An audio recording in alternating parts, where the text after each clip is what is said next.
Hello, who are you and where are you from? Hi, my name is Matt Schachley. I'm from Las Vegas, Nevada originally, but I live here in Santa Barbara, California, where I attend the University of California, Santa Barbara. And what do you do? I'm a Ph.D. candidate right now in the education department here. So I do lots of things, wear many hats. I do a lot of research related to science teacher education. I was previously a middle school science teacher myself. And I also teach in our education department here. I teach teacher education courses, and I also teach in our environmental studies department, teaching a practicum course where undergraduates majoring in environmental studies get to test out teaching as a career. And you were telling me earlier, this is kind of a seminal university for environmental studies. It was an early adapter to studying the environment. That's correct. Yeah, I believe our environmental studies department is, if not one of the biggest in the nation, maybe in the world.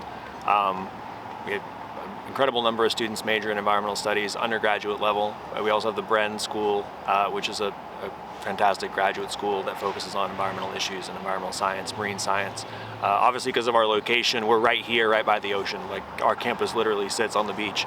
So there's a lot of different programs you can get involved in here that have to do with environmental sustainability, like I said, marine science, fisheries, stuff like that. But Santa Barbara broadly, it was the home of founded, I guess, Earth Day, when there was a large oil spill here about 50 or 60 years ago. So that's still kind of the forefront of all our minds here, also because the oil rigs that contributed to that spill still sit out there off the coast, and we can see them from our campus here at UCSB. Wow. Has the climate changed much since you were a kid? It's a tricky one. Like I said, I grew up in Las Vegas, so I definitely became more aware of the heat as I got older. It's difficult to say whether the climate itself felt like it was changing or whether I was just experiencing it in a different way as I got a little older and perhaps a little more sensitive to it. It definitely feels like since I've moved to Santa Barbara, the climate here has been, I don't know if change is the right word, but it's certainly been erratic. This year we had, I think, one of the wettest winters ever in Santa Barbara, and I actually rode my bike up to the ridge, which is just about 12 miles from campus here. Like I said, campus is right on the ocean, but the ridge up there got several inches of snow this winter, which was very unusual, and everyone in Santa Barbara enjoyed going up there and taking their surfboards sledding. And I understand the school got closed for a while. Yeah, a day or two. Just because of the geographics of this region, there's only really one or two major roads in and out. The 101 comes up and down the coast here, so you can go south to LA or north to San Luis Obispo, Central California.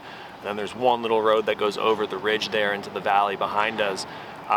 So when we get a significant amount of precipitation, there can be flooding, there can be mudslides.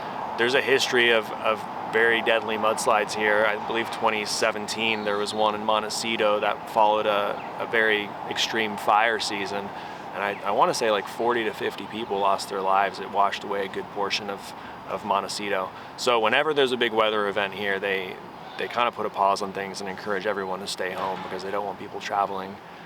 Well, on an everyday basis, how much are you concerned about climate change, say on a scale of 1 to 10, 10 being the most concerned?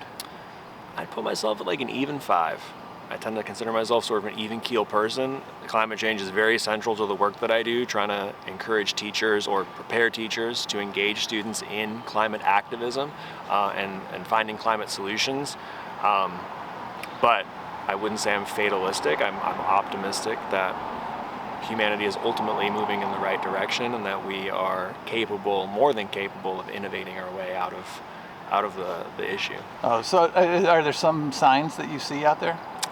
Yeah, I mean, I think just engagement, right? Like, I feel like I'm getting older now. I'm 31. I work with undergraduates who are 10 years or more younger than me, and they're all, it's at the forefront of, it seems like, of all their minds in a way that maybe it wasn't of my generation's.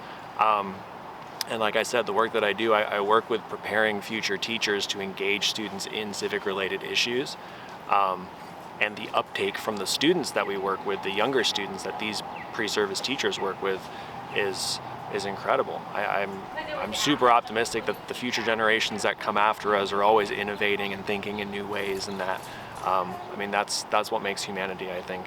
Also, so I think special. I saw somewhere that your campus is going to be zero waste, or Yeah, I couldn't tell you the 2035. specifics, but we have, I think, a number of different initiatives on campus to be zero waste, to be zero emissions. Ultimately, we just constructed a new building, and obviously all the new construction here is actually, this building is relatively recently constructed, and there's a lot of I think it's the LEED certification things, right, where there's solar panels on the roofs, there's minimal windows and stuff to conserve energy. It doesn't get very hot here, so we don't need air conditioning or anything, and everything's kind of built to be sustainable. Yeah. And then what about the future? Are you an optimist or a pessimist, and what can we do about it? Yeah, I think going back to what I said earlier about not being fatalistic, I'm optimistic. I have a son now; he's 2 years old, and I think it's the only way to be, right? I don't think you can go through life being too pessimistic, and I want to work hard to create a better world to leave for him and for his children ultimately.